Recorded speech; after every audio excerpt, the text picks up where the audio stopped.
Всем привет, это «Россия без будущего», совместный проект реальной журналистики и канала АРУ ТВ. По эту сторону экрана меня зовут Александр Романенков, я нахожусь в России, я ватник, если вы еще не забыли. По ту сторону экрана и границы в том числе находится мой коллега, мой соведущий Андрей Кузичкин. Привет, Андрей.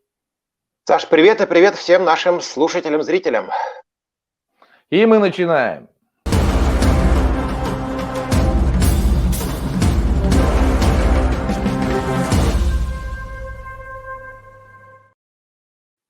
Слушай, пока был в госпитале, тут, оказывается, еще и, если верить Собянину, Азия вслед за Западом начала войну, а против России экономическую войну. Что там случилось? Расскажи в двух словах, о чем вообще речь, потому что я, наверное, что-то пропустил. Мы вроде как вот тут в сторону Азии поворачивались и с ними активно дружили. Пару выпусков назад с тобой буквально об этом говорили. Да хотели продолжать, а тут, оказывается, война какая-то экономическая началась, теперь уже со стороны Азии, но кругом враги, вообще что происходит? Да, это очень интересная тема. Война не война, но уже предвестники боев на технологическом фронте восточного направления наметились. Я, кстати, тоже был достаточно изумлен, когда Сергей Собянин, мэр Москвы, недавно переизбранный на эту должность, на Московском экономическом форуме выступая, вдруг пустился в такие откровенности. Собственно говоря, та информация, которую он до слушателей донес, она прям противоречила тому, о чем говорит разлюбезный Владимир Владимирович Путин, президент российский. О чем речь? Путин как-то вот не так давно достаточно высокомерно, презрительно отозвался о Западе. Сказал, ну, это вот лавка технологий. Что такое Европа, что такое Запад? Это лавка технологий, где Россия вот за свой нефтегаз что-то покупает. Ну, типа, закрылась и закрылась, а мы сейчас переметнемся в Азию. Потому что мы знаем, на самом деле, и Южная Корея, и Сингапур, Малайзия, Тайвань, ну, это центры промышленных технологий, разработки высоких технологий в электронике, в других отраслях. И, казалось бы, да, почему бы и нет. Видимо, теперь начнем покупать, да покупать эти технологии. И вдруг Собянин, выступая на этом форуме буквально позавчера, разоткровенничался и сказал, что, а вы знаете, ребята, а не получается у нас покупать технологии у наших восточно-азиатских друзей, скажем так, в кавычках. Почему? А потому что они не хотят продавать эти технологии, а говорят, покупайте все изделие целиком. А все изделие целиком покупать, ну, во-первых, это очень дорого, в отличие, например, от технологии. Во-вторых, изделие это мы тиражировать в России купленное не сможем, потому что, чтобы его воспроизвести, в любом случае нужно опять-таки покупать лицензии и права на эту технологию, которая использовалась Нет, для подожди, ты производства вот говоришь изделия. такие красивые слова «покупать». Вот я нашел эту цитату, Собянина, там слово «покупать» не звучит, там звучало в первоисточнике, оно так: и никто не хочет дарить нам технологии. Да что же это такое? Нам никто не хочет дарить И технологии. еще и Что ж дарить к тому же, да. происходит-то такое вообще? Это Вот полное сволочи безобразие. какие-то, понимаете? Пока мы, значит, 25 лет вставали с колен и занимались распродажей ресурсов в нашей Вот, страны, ну, вот. вернее, не мы, а наши великие люди, которые окопались в высоких кабинетах, да, и просто на продаже сырья, на продаже ресурсов набивали себе карманы, кто-то разрабатывал технологии, теперь эти гады такие не хотят нам дарить технологии. Как так получилось? Это что за негодяй, это что за русофобия? Я вот этого никак не понимаю. Раз и не подарили. Я вот уже сижу, Ну, не возмущаюсь. У подарили, меня, да. у меня, у меня сосед на Лексусе ездит, и, сука, не хочет он мне его дарить. Русофоб по-любому. Тут какой-то русофоб, негодяй и вообще мерзавец. Я вынужден ездить на машине попроще, потому что он мне его не дарит. И вот что с ним делать? Донос может на него написать, как думаешь? Или войну ему объявить в этой связи, экономическую, может быть, или какую-то, Ну, ну, колеса не знаю, оставить, все остальное какую-нибудь. вынести. Да, колеса оставить, все остальное вынести. То есть, видишь, еще в чем проблема? Ведь Путин это же тоже с удовольствием, потирая свои ручки, не скрывал радости, когда рассказывал, как ловко Россия цап-царап крадет эти промышленные технологии на Западе. Не только покупает, но еще крадет. Он откровенно это сказал. Они там что-нибудь придумают, а мы цап-царап, и все нормально. А вот в Азии-то такого не получится. А может быть, кто-то попытался уже, но по носу получил, потому что азиаты в этом отношении, они более щепетильны. И поскольку у них там все такие полудиктатуры, они очень тщательно умеют свои секреты сохранять, а их попытки передать, ну, через кого-то же, понятно, эти технологии воровались, они наказываются очень строго, вплоть до смертной казни, например, в том же самом Китае. Поэтому там гораздо труднее цап-царап-то сделать. Ну, подарить, конечно, они возмущены, что мы тут, как сейчас, дружим вместе против США, поэтому мы ваши союзнички, ну, давайте делиться уже там технологиями, вместе будем с США дальше бороться. А фиг с два, потому что на самом деле любая технология стоит достаточно дорого, чтобы вот так вот ее подарить. Они продать не хотят, не то что подарить. Говорят прям, вот изделие покупайте и все, а технологии нет. Это наш эксклюзив. Но вот все-таки, как ты думаешь, а в каких все-таки отраслях, вот, то есть, ну, все понятно, опять, конечно, там Собянин сказал, ну, ничего, мы справимся, хотя Путин-то говорил, что все, мы уже все, импорта заместили, все, кризис преодолели, пошли вперед. Теперь Собянин опять говорит, справимся, разработаем, значит, там свои новые технологии в микроэлектронике, в нефтегазодобыче и все прочее. Но ведь это же понятно, что технологии-то не за один день все эти придумываются, изобретаются. Это потребуется несколько лет. Вот что это, к чему это может привести в России, как ты Так это полагаешь? уже Какие привело к тому, отрасли? что это уже привело к тому, что нашу страну отбросили в плане развития лет на 50 назад, потому что ты вот говоришь, самим надо, не надо, я тебя поправил бы.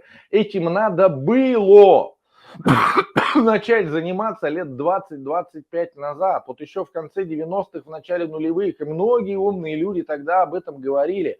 И говорили, слезайте с нефтяной иглы, начинайте заниматься производством, начинайте заниматься наукой, начинайте заниматься развитием. Вот сегодня мы находимся как раз на стыке, на рубеже веков, мы входим в новую экономическую плоскость, которая в цифровой век, в так называемый, в котором технологии это очень важная составляющая, наверное, одна из самых важных составляющих, а мы все это радостно профукали, потому что с конца 90-х мы эти технологии не развивали, хотя, повторюсь, многие говорили, давайте этим заниматься, пора уже начинать. Ну вот мы толкали эту сырую нефть, этот вот просто газ по трубе, бабки шли в ответ, но рано или поздно это должно было закончиться. И вот оно сегодня закончилось. Конечно, к нами никто не хочет делиться этими технологиями, но я имею в виду, конечно, я там стебался выше, когда процитировал Собянина насчет подарить, я думаю, что он все-таки имел в виду именно поделиться технологиями, но с другой стороны, а почему кто-то должен с нами делиться? Вот поставить себя на место вот этих людей, которые долгие годы занимались разработками, пока другие набивали карманы, а сейчас они должны делиться. Ну, в честь чего?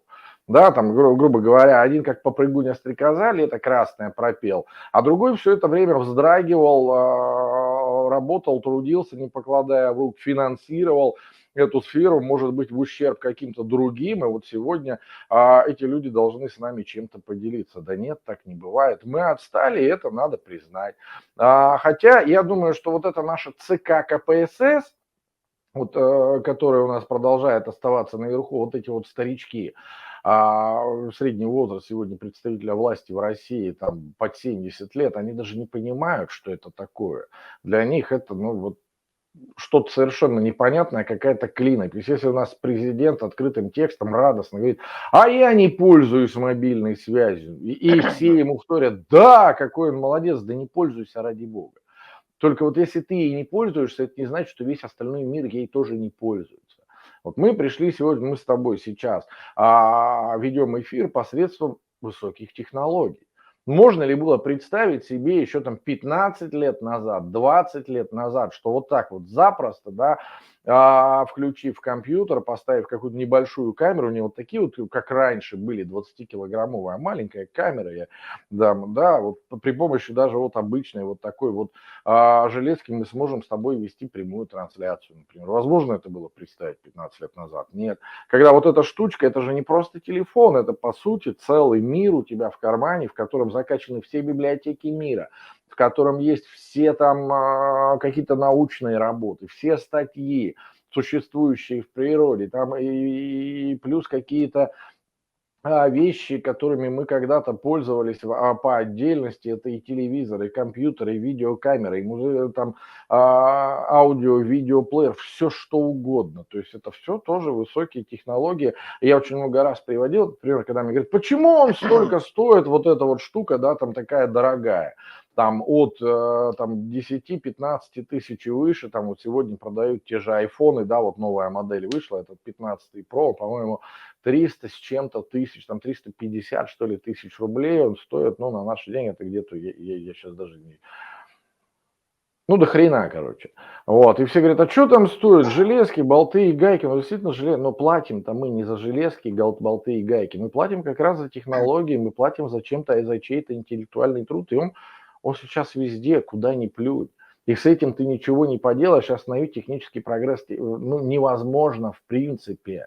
Я думаю, ты со мной согласишься, как человек, который всю жизнь, да, там работал по сельскому хозяйству, даже в сельском хозяйстве сегодня, вот, уже существуют такие трактора, которые, в принципе, без тракториста могут ездить и работать. Они уже существуют, они уже есть, да, что помогает, облегчает труд, помогает, там какие-то технологии выстраиваются, там, технологии орошения, полива, это тоже все технологии, которыми управляют компьютеры, Ну, там совершенно не нужны да, люди. вот. Тут надо как раз разделять все-таки, да. Сами по себе технологии орошения, мелиорации, это все у нас давным-давно было разработано еще во времена Советского Союза. А вот управление с помощью компьютерных технологий, это да. То есть самая большая опасность, как я вижу, для технологического развития России, это, конечно же, отсутствие своих мозгов, и за минусом тех мозгов, которые все-таки в Россию худо-бедно, но импортировали. А теперь этого нет. Более того, я такую тенденцию наблюдаю, что даже и уже готовые изделия, они как-то вот все примитивизируются. Приятель мой, компьютерщик знатный из Томска, давеча написал, что он попытался купить себе новый лэптопик, и оказалось, что, во-первых, CD-ромов уже нет практически, невозможно найти модели, где есть CD-ромы. А во-вторых, портов USB все меньше и меньше. То есть, чтобы там подключить, например, микрофон, мышку и флешку вставить, это уже невозможно. Продает только с двумя там USB-портами изделия. А теперь, значит, еще и пропала вообще кнопка подключения, да, значит, питание. То есть только надо открыть компьютер, он тогда заработает и закрыть. То есть, ну, удивительные какие-то истории происходят. И вот меня как раз это больше всего и тревожит, что именно деинтеллектуализация не только власти происходит, но еще и технологии. То есть без мозгов остаются очень многие отрасли экономики. Ну, бог с ним, там нефтегазодобыча, конечно, это стратегические отрасли. Если, например, все нефтегазовышки встанут, то понятно, чем это грозит, обрушением полностью экономики. Но это непосредственно опасности для людей не несет. А вот меня очень беспокоит состояние как раз авиации. Ведь авионика, она тоже целиком и полностью фактически импортировалась в Россию. Так что, как ты думаешь, самолеты начнут падать? Что вас об этом говорят? Нет, Не но боятся еще я люди на на самом самолетах деле летать? не очень верю в то, что самолеты начнут падать, потому что мы все время как-то забываем о том, что и просто раз ты про самолеты отвлеклись немножко не по теме. Я не верю, что они начнут падать, хотя бы потому, что подавляющее большинство самолетов, они все-таки находятся в лизинге, это очень дорогостоящая машина, и владелец самолета, да, лизингодатель, да, авиакомпания, там условно какая-нибудь Победа летает на этом самолете, но принадлежит он какой-то конкретной лизинговой компании, и стоит он там 50-100 миллионов долларов. И владелец этого самолета не очень заинтересован, чтобы он упал. Поэтому, когда вот начинают кричать, что ввели санкции, мы перестали поставлять запчасти и так далее, я думаю, в этом плане нас просто, мягко говоря, вводят в заблуждение. Ну, нет заинтересованных людей, которые бы хотели, чтобы их машина за 100 миллионов разгрохалась. Мы, по-моему, с тобой эту тему поднимали. Вот. А по поводу всего остального, ну вот простой пример, я тут на Медне, не на Медне, там где-то некоторое время назад побывал в Ставропольском крае. В Ставропольском крае у меня один мой знакомый совместно с китайцами, они построили кирпичный завод вот, на основе высоких технологий. Причем кирпичный завод, который выпускает объем кирпича сопоставимый с объемом вот ближайшего их конкурента, там в 100 километрах находится еще один кирпичный завод со времен Советского Союза, еще такой советской постройки. Вот они выпускают сопоставимые объемы, они являются конкурентами. Но у конкурента завод работает по старой советской схеме. То есть там работает 300 рабочих, которые вручную делают все эти кирпичи. А вот у моего приятеля на этом китайском заводе Ну, там СП это не его личный завод, это совместное предприятие с китайцем, у него там какая-то доля у них. Никогда не угадаешь, сколько народу у него работает на заводе. Повторюсь, объем кирпича точно такой же, как на заводе, на котором работает 300 человек. 8 сотрудников у него всего. 8, ну, это 5-10 8 хотел сказать. человек. 8 человек, да, потому что там все полностью автоматизировано, и по сути вот эти вот сотрудники, они выполняют функцию операторов. То есть они сидят за компьютерами, нажимают на кнопки, ну и смотрят, что все там, все везде хорошо работало, где-то там вызвать какого-то мастера, что-то где-то смазать, да, что-то где-то там подкрутить какой-то проводок. Вот. 8 человек, простите, 8 человек против 300 человек, да, на заводе-конкуренте. А теперь, ну, ты же прекрасно понимаешь, как подавляющее большинство умных людей понимают, самая большая статья расходов у любого предприятия какая? Фонд оплаты труда, верно? Вот это самая большая статья расходов на любом предприятии. Ну, давай примерно прикинем. Вот, значит, завод моего приятеля. Даже если представить, что он своим сотрудникам платит очень большие зарплаты, тысяч по 100 рублей. Сколько он в месяц отдает денег на зарплаты? Меньше миллиона, верно? Ну, 8 умножаем на 100 тысяч. Ну, хорошо, там плюсом еще Налоги еще там. какие-то налоги. Миллион. А теперь давай посчитаем, сколько тратит его конкурент на фонд оплаты труда, у которого работает 300 человек, и которым он, допустим, платит не... Он маленькие зарплаты платит, скажем, по 20 тысяч рублей. Этот по 100, а этот по 20. Ну давай посчитаем, там плюс налоги, да, по 30 получается, давай посчитаем, 9 миллионов. То есть, понимаешь, мой приятель в 10 раз меньше тратит денег на сам производственный процесс по самой большой статье расходов. А значит, что это означает? А это означает, что у него конкурентоспособная цена. Он может снижать цену на свой кирпич, ну, там, до каких-то серьезных очень показателей. Он может ее на 50% скинуть. Чего не может сделать конкурент? Вот она, пожалуйста, конкурентоспособность на рынке только потому, что предприятие автоматизировано. А я думаю, что все это будет продолжаться дальше, и когда-то мы дойдем до того момента, когда вот такие вот заводы можно будет выносить куда-то, где не живут люди, дабы они не отравляли атмосферу, и они могут там где-нибудь, не знаю, в Сибири работать, где никаких ни людей, никого нет, и ими будут управлять дистанционно. Я думаю, что тоже недалек такой момент. Но сейчас мы идем по тому пути, что все это будет не у нас. Мы по-прежнему будет стоять этот Стаханов у Мартена, долбать ломом эту мартеновскую печь, чтобы оттуда сталь потекла. Но это вчерашний день. Мы отброшены в каменный век, и самое печальное, что мы не занимаемся развитием вот этой цифровой экономики. Мы болтаем языками об этом уже 2 десятилетия подряд, но ни хренища не сделали для того, чтобы продвинуться хоть на шажок вперед. А самолеты, да, ты правильно сказал, сегодня Boeing, Airbus, например, он делает полностью автоматизированная система там у него, то есть электроникой напичкана настолько, что в принципе пилот там по большому счету, но он нужен процентов на 10-20. То есть пилот также выполняет функцию оператора, вот он на взлет пошел, определенную высоту набрал, воткнул автопилот, и автопилот уже этим самолетом управляет до самой посадки. То есть пилот нужен, грубо говоря, на взлете, на посадке и при нештатных ситуациях. Вот, когда-то, может быть, дойдет до того, когда пилоты совсем не нужны будут. Сейчас, вот говорят, автомобили уже начинают пытаться производить, которые тоже ездят без водителей. Это все уже, в принципе, истории завтрашнего дня. Но, опять же, не для России, потому что мы все это профукали и сейчас ходим по миру с протянутой рукой.